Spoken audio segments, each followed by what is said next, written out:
On the 1st of February 2002, 7-year-old Damon van Dam was at home with her two brothers. Her dad, Damon van Dam, looked after the kids while his wife, Brenda, spent the Friday evening out drinking with some of her friends. At about 10:30 that night, Damon tucked Danielle into bed. She fell asleep quickly, and shortly afterwards, Damon went to bed himself until he was woken up in the early morning hours by Brenda returning home. While coming in the house, Brenda noticed that somebody had left a small side door that led into the house's garage open, and one of the lights on their alarm system was flashing after being set off. But Brenda didn't think much of it because Damon had been home the whole time. The 4 girlfriends that she was out drinking with, she brought them home with her, and Damon and Brenda stayed up talking with the group for a while before saying goodnight and going to bed. Damon had a disrupted sleep that night and woke up again at about 3:30 a.m. Again, he noticed that one of the alarm system's lights were flashing. He investigated what might have set the alarm off and discovered that the door to the backyard was wide open. He closed the door and went back to sleep. The next morning, Damon and Brenda went to check on their children. The 2 boys had slept through the night, but Danielle's bed was empty. There was no sign of her in the house or backyard. So at 9:39 that morning, the Van Dams called 911 in a panic, telling the operator that their 7-year-old daughter was missing.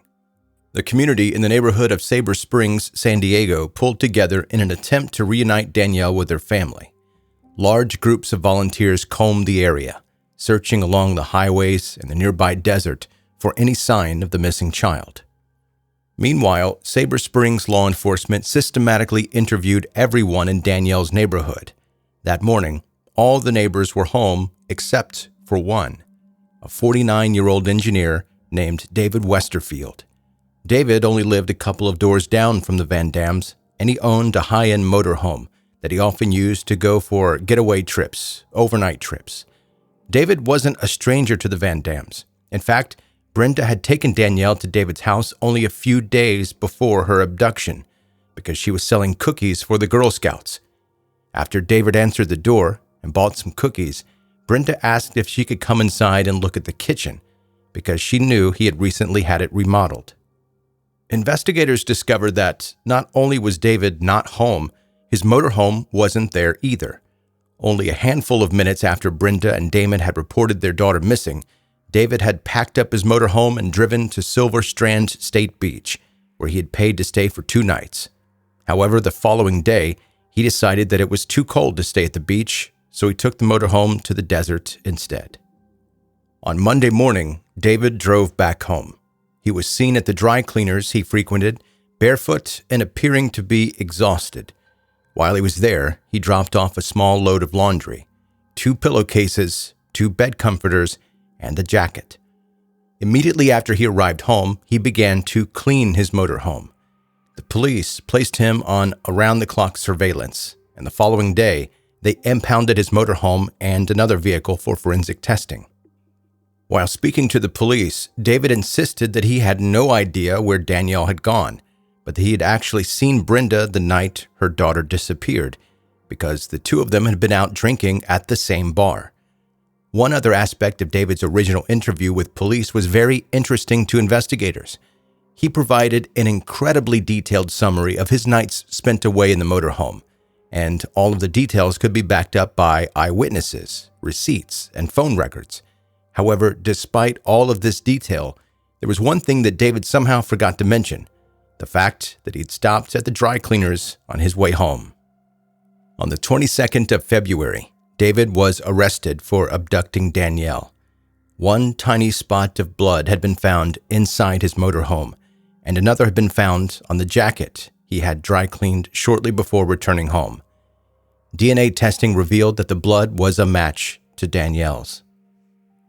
5 days later, on the 27th of February, a group of searching volunteers in Dehesa, California, found Danielle's remains lying just off of a trail. She had been stripped nude, and exposure to the elements had caused the decomposition process to accelerate. Because of the degree of decomposition, no cause of death could be identified, and the coroner could not confirm whether or not she had been sexually abused prior to the murder. The location of Danielle's remains further implicated David Westerfield in the case. The road was one of the couple of routes that David might have taken during his drive to the desert. Despite the evidence against him, David decided to plead not guilty. In the lead-up to his June 2002 trial, his defense attorneys attempted to have his police statements excluded from the trial, alleging that the interrogation process had been unfair. During his interrogations, David had been questioned for almost 10 hours, and the detectives had ignored all of his requests, including asking to speak to a lawyer, go to sleep, and eat. This resulted in the two detectives who had interrogated David not testifying at the trial, but the police statements themselves remained included. During the trial, the prosecution presented a wealth of forensic evidence, as well as the spots of Danielle's blood that had been found on the floor of David's home and on one of his jackets. Forensic testing had also found strands of hair that were believed to be Danielle's on David's bed sheets, several of her fingerprints inside David's motorhome, and several pieces of dog hair on the comforter of his bed, which were a match to Danielle's pet dog. The prosecution provided the theory that David might have gotten into the Van Dam residence through the garage side door, which Brenda had noticed was unlocked when she returned home with her girlfriends. However, despite the theory, attorney Jeff Dusek emphasized one thing to the jury. The prosecution did not need to prove how David got into the house to kidnap Danielle. They only needed to prove that he kidnapped her, and the forensic evidence suggested that he had. In contrast, David's defense lawyers argued that law enforcement had felt pressured to solve the kidnapping case, so they had focused on David instead of investigating any other suspects. Because David was also facing charges for pornographic material involving children that had been discovered on his personal computer, his lawyers suggested that the pornography did not belong to David. Instead, the person who had downloaded it was his son, 18-year-old Neil. Neil, who was now being partially blamed for his own father's crimes, testified and denied that he had any knowledge of the material. In an attempt to argue that other people who could have kidnapped Danielle had been inside the Van Dam house that night, the defense lawyers zeroed in on Brenda and Damon, who they alleged had a non-monogamous marriage where they would have sexual encounters with other couples, as well as smoking marijuana.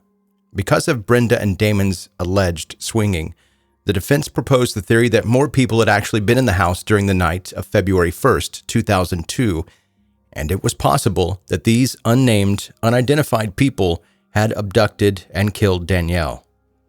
Despite the forensic evidence proving that Danielle had been in David's trailer shortly before her death, the defense argued that there was no forensic evidence that David himself had been inside the Van Dam house in order to abduct her, and that there was also no evidence that he'd been physically present at the site where her body was found.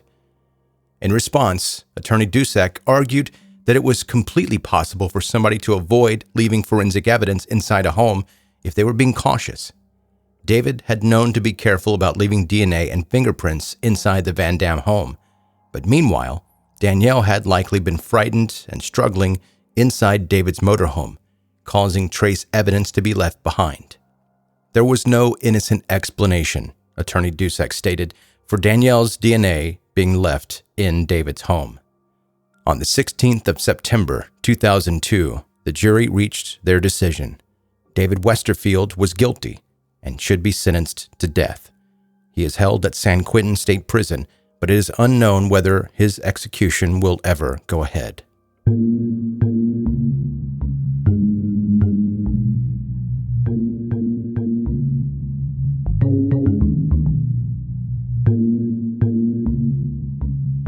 That's 10-Minute Murder for today. Brief and bingeable true crime. My name is Joe. I'm the host, and thank you so much for taking the time to listen. If you're brand new to 10-Minute Murder, welcome. Make yourself comfortable while you catch up on all the back episodes of 10-Minute Murder. And also being a subscriber more easily helps you see the new episodes when they come out.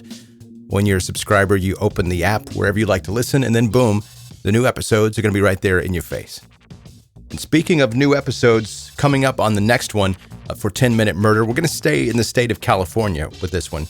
And it's a murder story that you have 100% heard of. It's one that I've gotten so many requests to tackle, and I'm going to do it on the next one. A picture-perfect, sweeping romance turns sour right at the cusp of a new phase in a young couple's lives. It's the chilling case of Scott Peterson and the new twists and turns with updates that there's new stuff happening in this case. And so I figured it was a good time to talk about this case. So that's coming up next on 10 Minute Murder. So make sure you don't miss that and become a subscriber right now. If you like this episode, this podcast, leave a rating and review any place that's possible. Your positive feedback helps this show grow.